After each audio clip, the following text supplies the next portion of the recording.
The Morals and Kells Show is a show that focuses on social ills and issues that affect individuals and indeed those around them. The show focuses on gender-based violence, child trafficking, men and emotions, dream chasers, adoption of love, entrepreneurship, personal branding, identity dynamics, social media and relationships, and mental health.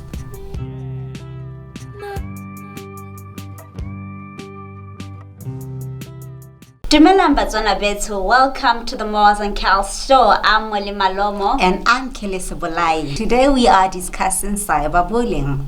Absolutely. So a lot of the times when we speak bullying, people are thinking about physical infliction of pain or the kind of abuse that leads to physical manifestation of pain, to put it in layman. But bullying comes in many forms or ways. Maybe girls come into that. The key question is, do we always know when we are being bullied?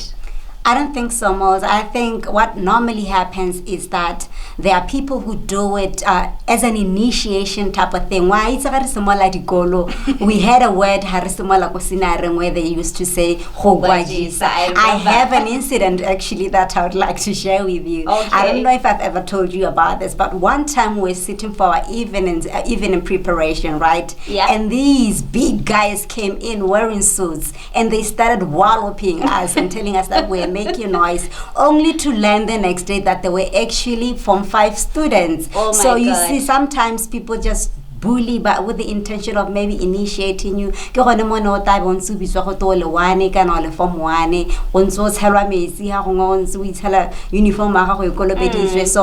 I don't know if people know that they are bullying or they just think it's just one of those initiation or something things that they do for fun. I know sometimes people can say, or maybe just make fun of your physical appearance and say, even make that a nickname.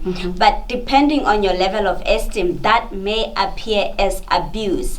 And the next thing that I wanted us to touch on in view of that is, do people always recognize when they're inflicting abuse? And forget people that are inflicting abuse. What about parents at home when it's inflicted on a younger person? Parents so aware of the emotions and the behavioral changes of their children so much that they can spot abuse when it has started or once it has happened. It's just something that I wonder. Yeah, that's a very good question, Miles, because I think for you to suspect that maybe your child is being bullied, there must have been some sign. Exactly. But they wait to see maybe bruises on you to say, Exactly. I don't think they are at a level where they respect too much the emotional aspect of things, where maybe you keep quiet for a long time or you don't mingle with the family the same way you used to. I think they just take it for granted that she's tired. You say, parents would say, Right. and they would miss the impact that it has on you as an individual, and it ends up manifesting in a form of exchange for your esteem, and you end up losing the core strength that you'd ordinarily have had as an individual if you had been allowed to grow, to have a normal childhood.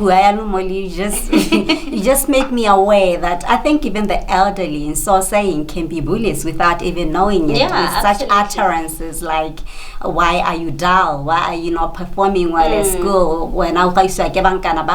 Those words affect you in a certain way as well. Exactly. Words are the worst form of bullying, especially because they are building a perception about you. They are helping you create a perception about yourself, and most of the time that is a very poor perception of who you should be or who you are supposed to be. Excitingly, Kelly, Bonnie on the other side was talking to a teacher by profession who was taking her through some of these things about bullying, its impacts, how they are able to see it as teachers, and just how they deal with it at school. And nobody could have been more relevant. I mean, it is at that level where bullying really starts.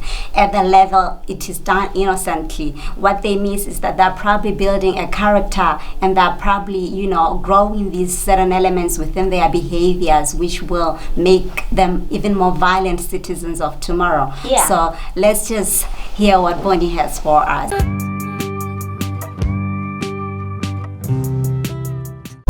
Okay, please tell us your name. My name is Bullied Kepalich. Okay, Bullied, are you active on social media? Yeah, I'm very, very active. Oh, okay. Do you know anything regarding cyberbullying? Yes, I do. As a form of harassment using electronic means. Okay, so are you a victim or has someone close to you ever experienced being cyberbullied? I've never been a victim, and I don't think I know anyone who's been a victim. It exists. And then people who have been bullied, like cyberbullying, most of them they experience mental problems such as depression. Then and the high rates of cyberbullying is among the young people, because those are the people that use social media a lot, and sometimes others end up committing suicide because it will be too much and what they're experiencing. Okay, so last question, can you tell me in which of the social media platforms do you think cyberbullying takes place most in? Facebook, because that's the social media platform that most youth use nowadays instead of Twitter and Instagram. Okay, thank you, Mr. Polite. Okay. There you had it. So I'll be moving forward to more and more of people to hear what they have to say regarding this. So please tell us your name. My name is Tatayone Majaha. Oh, okay, Tatayone. Are you active on social media? Yes, I'm active on social media. What social media platforms do you use? I use Facebook, Twitter, and Instagram mostly. Oh, okay. Do you know anything regarding cyberbullying? Yeah, I know something regarding cyberbullying. I've heard of it. I read about it online. It's not something that is very fun. Oh, okay. Yeah. Okay, so can you say, are you a victim of cyberbullying, or has anyone close to you been cyberbullied? I'm not a victim of cyberbullying. I don't know anyone who's ever experienced cyberbullying. I only read about it online, see people who are being cyberbullied on Facebook. So do you think cyberbullying is a fun thing to do? I mean, social media is obviously a fun thing to do. Do you think cyberbullying is a fun thing to do, or do you think cyberbullying should be stopped? Obviously it should be stopped. It's not fun. We don't know how people who are cyberbullied are, their feelings and the like. So it's not fun. It has to be stopped. Okay. So when I have a last question, what can you tell people about social media? You know, where we can be on social media and you can cyberbully someone and you're not even aware that you're doing it. What advice would you give to people who are active in social media? I'll say they need to stop bullying others online. It's not fun. Those who are cyberbullied are going to feel lonely, depressed, and the like. So developed suicidal thoughts. That loneliness obviously is going to separate them from society. They're going to feel unwanted. That's all. Okay, thank you, Mr. Tatayone. Okay, we had what he has to say. I mean, the public is way more informed about cyberbullying, and they are way aware of it. In the studio, I have a special guest who will be talking about cyberbullying. But then, what my special guest, we won't be specifically concentrating on cyberbullying, rather bullying based on emotional and physical abuse, where what we want to believe is called a primary bullying that leads to the actual cyberbullying. So how about we start the interview right away? Can you please tell Batswana Kwagai who you are and what you do? My name is Mpoka Bello. I'm a teacher by profession at Tovera CJSS in Mankodi. Okay, can you simply tell us on which subject you specifically deliver? I teach business studies, specifically commerce and accounting. Oh, okay. So today we would like you to take us through the emotional and physical abuse that actually take place at schools. Well, we do experience a lot of bullying amongst students. And from my experience, I've learned that we overlook bullying. I feel we need to talk to students more often about bullying and the things that they have to look at in terms of knowing whether this is bullying or not, because at times It's not bullying. At times, someone genuinely wants to play with them. So basically, bullying, it's a force, a coercion, or a threat that is used by someone who is so aggressive to someone who is vulnerable. We do experience a lot of physical bullying where someone will be poking you, kicking you, tripping you. We do experience emotional bullying that deals with your self-esteem. In terms of physical bullying, mainly people or other students, they can use your physical part of your body to shame you, to embarrass you. When all this starts, usually they want to entertain the crowd. And when the crowd gets entertained, that's when this power grows into the bully.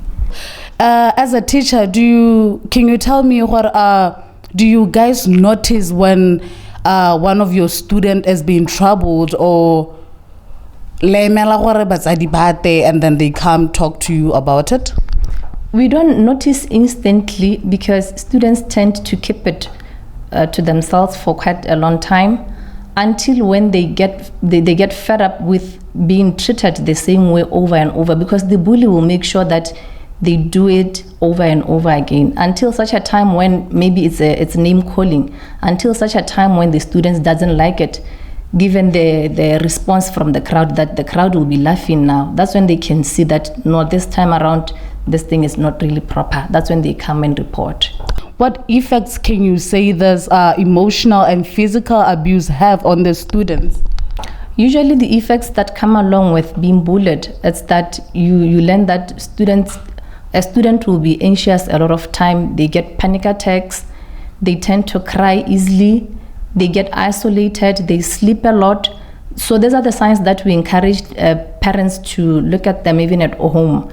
And then the child is withdrawal. They get isolated, even losing some of the items like stationery, clothing items. So those are the minor things, not necessarily minor, but those are the things that a parent should look into. Do you think the students who are victims of this bullying, does it affect them academically? Honestly, it affects them academically. Some students, their marks, they drop. At times we associate the dwindling of marks to maybe the student is being playful. But if you get deeper into understanding, in as much as the student has reported, you can easily look around and tell that even the dropping of marks, it's the result of bullying. What help do you offer to those victims, to the students who experienced bullying or who are still experiencing bullying at school? We usually give counseling or therapy.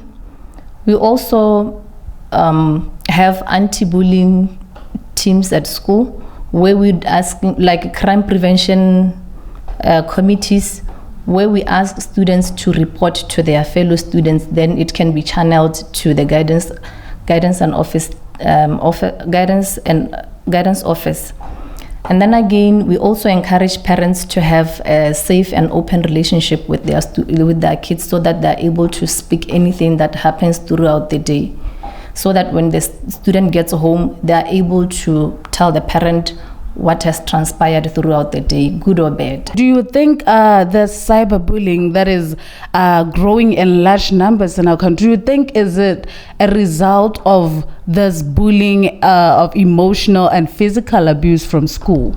Yes, that's true, because primarily it starts from school, where the bully has liberty, or say maybe the bully has not been attended to. They will carry on with the behavior of bullying others. You learn that this particular student at junior, he or she was known for bullying others. They carry it on to senior school. They carry it on even to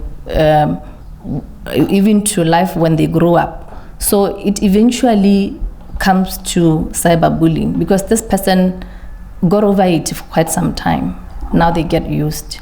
What do you think should be done to help? I mean, we can already see what the problem are the bullies.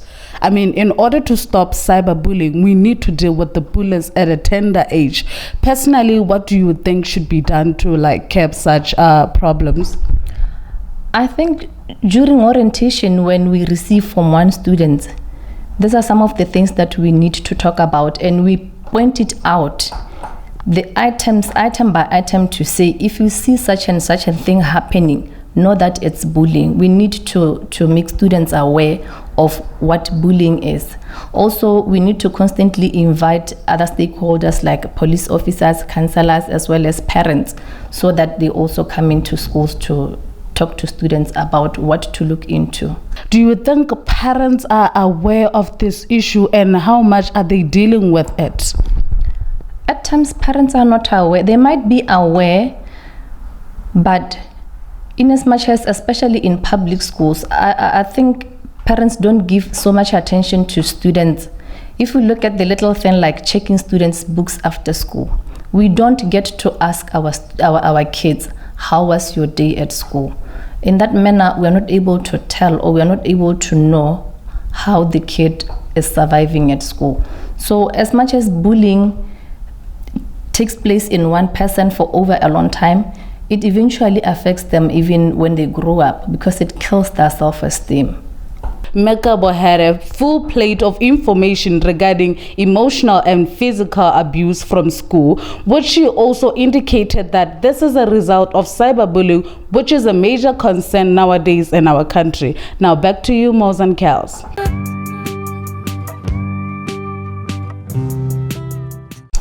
Wow, thank you so much, Makabelo, for that very informative interview. Molly, I find it interesting that she's bringing in the cyberspace now, Yes. where people actually evolve from this traditional bullying to being cyberbullies. Absolutely, and she's very clear that bullies are simply looking for an audience. So whether the audience is in the environment where you are or in the internet, it does not matter, as long as you have reactions. And in the internet, what better place to go than Facebook, than Instagram, where you're getting likes and wows and everything just because you've said something nasty to the next person. Where cats become lions because they're hiding behind the keyboard. That's like an excellent way to put it. So cyberbullying exists, Kels. A lot of people have killed other people's esteem just within the social media platforms, especially on Facebook, Kels. I know there's many instances where we've seen people being ridiculed for the kind of outfit that they chose to wear. People being ridiculed for being short, and I know you get offended over short memes, even though I don't. I used to get offended. I made a decision after we had a few discussions pertaining to this show that I'm no longer getting offended by the memes. Yes, but not everybody is that strong. Yes. So in the internet space, Kels, one of the things that we keep missing is that we actually can be bullies without realizing it, because all of us are from different social constructs. And all of us were not raised to use the same language when describing certain things about other people. Indeed. So it's a question of now understanding that internet is like a public space. So as much as you wouldn't stand in public and say something about somebody in front of 1,000 people, you should also picture as though you are in such a scenario, and do not just go and blast certain things within a crowd that is in the internet space. People who can take what you've shared and share it or blow it out of proportion. I like that, Mos, but I also think even we as users have a responsibility to protect ourselves, because cyberbullying can even extend to people using your profile. Creating a fake profile of my account, just to say. And when they do that, they can, prompt people to give them information about me. And people can freely do that, trusting and believing that it is my account. So I feel like we have a responsibility to protect ourselves as users. Just be cautious of fake profiles or duplicate profiles of yourself and report those, because these social media pages actually do have provisions for such. You can report any suspicious pages or any suspicious information about anything actually. So I feel like we have a responsibility to do there that. are securities inbuilt in the social media pages, Kels. As you speak of it, you can easily go to your security settings. You can control who has a view of your profile as a user. You can even limit the public or the people that have access to your content as a user. I've actually come across an article that was talking about types of bullying, and there's one that was specific to a type called trolling. And the meaning can easily be derived from that word, trolling, like as you push a trolley. Pushing a trolley. Exactly. Those are people that just push your buttons. They're just trying to make you react. impact. So- Gore ke batho ba batlang go go pressa gore, Yeah. and then you become I reactive. bet they become very embarrassed when you ignore them. So we need to Absolutely. develop a very intact emotional strength, so that Exactly. when people push our buttons, we just find it within ourselves to ignore certain things. Absolutely. Molly, speaking of that, there is actually something called trickery. Trickery. That's what I was describing earlier as trickery, where Okay. people trick you. I mean, they just create a profile, then they convince you that they are a person that they are not. And then you see? trust them. And then you trust them with your private information. You get them access to things they shouldn't Wow, have access wow, to. Then wow. ultimately, they just use that profile to just do anything actually to you or to other people. Wow, that is very creative. Criminals never run out of ideas. Yep. And there are people that actually do a literal stalking. As much as we know being stalked is people, whenever you go, somebody follows you around. Yeah. It does happen on the On the internet, yeah. People follow your every move. People follow every information you're likely to have in any site or any internet activity that you're doing. And these people get accurate information. So Yeah. when they approach you, they may seem like they know you because they actually have an updated version of who you are and what you've been doing lately. This is why we should also be careful in terms of what we put on the internet, what we talk about, what we share, especially even our loved ones, our children, where they go, because these people can take advantage of any single thing that you post in Exactly, the Mons. internet. And the other reason we actually need to be very cautious of what we post on any social media page is because there's actually a law that Wow. protects people against Wow. violence, against any vulgar language or anything that is insulting Wow. publicly. Wow. And that includes the social space. So we need to be really careful what we post, what we say about other people. Wow. You know, are we defaming other people's characters as we think we are interacting? Such things, we really need to be very protective of the languages we use and the space we Absolutely, use. Kels. So if you go online and look for the Cybercrime and Computer Related Crimes Act as a user, you might find that you've been committing a lot of criminal offenses without even realizing it. That's the one that Kels has been referring to. That is very enlightening, Kels, and I think a lot of us need to understand the law, read it for ourselves, and be able to act and behave properly in view of what the law says. Indeed, Mama Ranyaneng a re ska ra lebala mo le gore at the end of the day, botho first. Take Rona Batswana. I mean, we are a nation that is very respectful generally, and I feel like social media sometimes just derails us from this understanding that ultimately we are a caring and very very mannered nation. Well so we mannered. need not forget that. Awesome. Thank you so much for tuning in. We hope you've understood that cyberbullying does exist. Cyberbullying is serious, and cyberbullying does constitute as a criminal act in the Act of 2018, as Molly has mentioned. So, as we post on social media the free space that we know it to be, I hope we trust and understand that the law will always take its place. Absolutely. And as much as we have freedom of speech, remember with freedom comes responsibility. Thank you for tuning into the Moss and Kels show. And remember, Together we conquer, together we win.